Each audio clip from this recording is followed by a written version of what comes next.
Now let's resume our lectures based on the kind of historical dynastic order and look at the Yuan dynasty.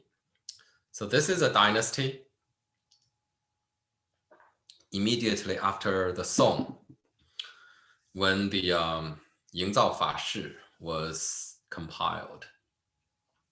So the Yuan dynasty, we know that the Song dynasty, this is the southern Song.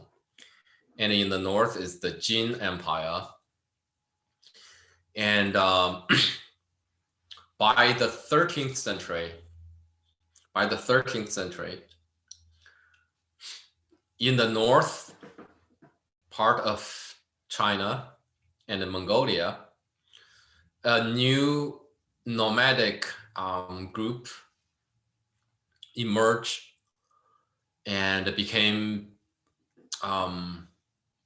unified and powerful, and that is the Mongols.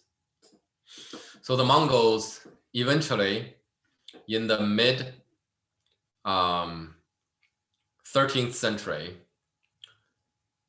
by the mid 13th century, it defeated and conquered the Xixia Tanguts, conquered the Jin, and then also conquered Dali.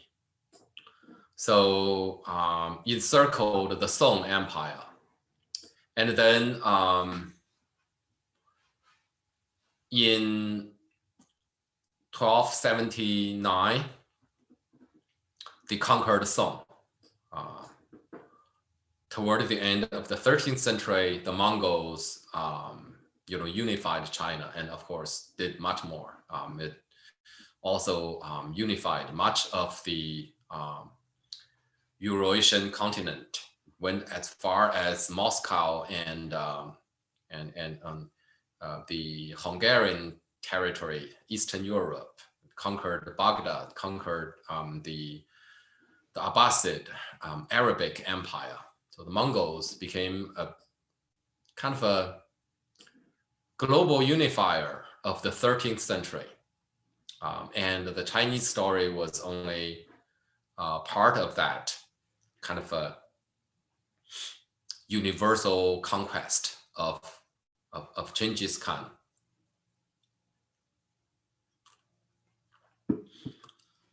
So it created a huge empire, the Mongols.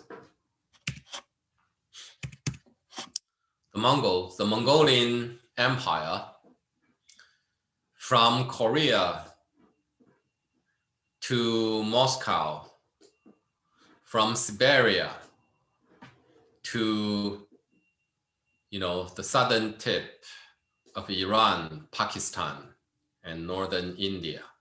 So that became a huge empire. So 13th century, a traveler in the 14th century, for example, would find themselves travel all the way from Eastern Europe, to Korea with no visa required. Because that was under the same Mongol rule. And indeed, the 14th century was an age for great travelers. Marco Polo, for example, a Venetian, from Italy, went to Beijing and went to, Hangzhou, went to China in the 14th century. And the Mongols originated from this part of the world and eventually left their offsprings all over the world. So there were Mongolian blood in today's, Iranians. Russian, Central Asians. So the Mongols were a great mixer. They also brought Central Asians, Arabs to China. And in our lecture on Islamic architecture, we know the Hui ethnic group in China was a product of the Mongolian conquest. It's the Mongols who brought those Muslims to China, and they eventually became known as the Hui. And they adopted Chinese architecture in the building of mosques. So now in this lecture, we will look at this dynasty and their architecture, non-Islamic architecture, more in greater detail. So the Chinese part of the Mongol Empire is known as the Yuan dynasty, right? After Genghis Khan died, the empire split into 4 parts. The Chinese part is called the Yuan Empire or the Yuan dynasty. The Central Asian part, including today's Xinjiang province, is called the Chagatai Khanate. And the Iranian Empire, Pakistan Empire, and include part of today's Turkey, is under the Ilkhanate Empire. And Russia and Eastern Europe was the Khanate of the Golden Horde. So all of them were ruled by the descendants of Genghis Khan. And the Chinese part became known as the Yuan dynasty. So when the Mongols conquered China, they made Beijing their capital, because Beijing is, at the border of the Mongolian homeland and the newly conquered Chinese land. So Beijing is actually in the north of China proper. And it is also for the first time, Beijing served as a unified imperial dynasty in Chinese history.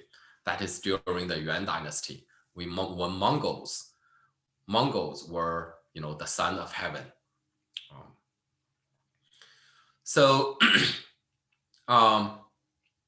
they lived in, their rulers, the Mongolian emperors, the Yuan emperors lived in Beijing, but they live in Beijing in tent, in yurt. So the Mongols there, they were nomadic people, and they lived in the Mongolian prairie, and they were used to live in the Mongolian yurt. Basically those really warm the tent that can resist harsh weather. When they reside in Beijing, they actually also still built yurt in the Forbidden City. They built their own version of Forbidden City before the one we just looked, before the Ming Dynasty one, of course. According to the record, they built yurt in the courtyards, traditional Chinese courtyard. And that city was destroyed during the dynastic change between the Yuan and the Ming. So we don't know exactly what it looked. But from the Yuan dynasty painting, we might be able to somehow imagine the Yuan dynasty Forbidden City, where there are courtyards, traditional Chinese building, standing side by side with the Mongolian yurt. This is a painting painted during the Southern Song period, from the 12th to 13th century.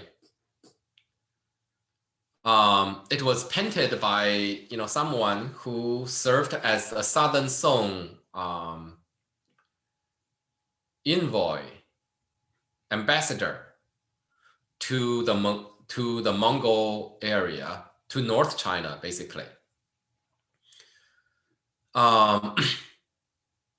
So by the time when this painting was made, Beijing was already under the Mongol hands.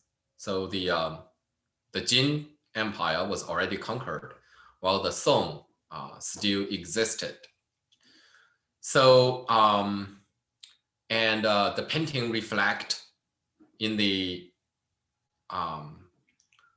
12th to 13th century, in the 13th century, the Mongolian fashion of building their, shaping their conquered land, gradually adopting a settled life and combining, Chinese permanent courtyard architecture with their nomadic style of dwelling of their yurt. The title of this painting is Wenji's Return to China. It is a subject, a story based on the Han Dynasty. However, painted in the 13th century, it reflects the 13th century built environment in North China, which has the kind of Mongolian yurt and Chinese courtyards coexisted side by side. All right, I think we can stop here, and we make a start of the Yuan Dynasty, and we will continue on Friday.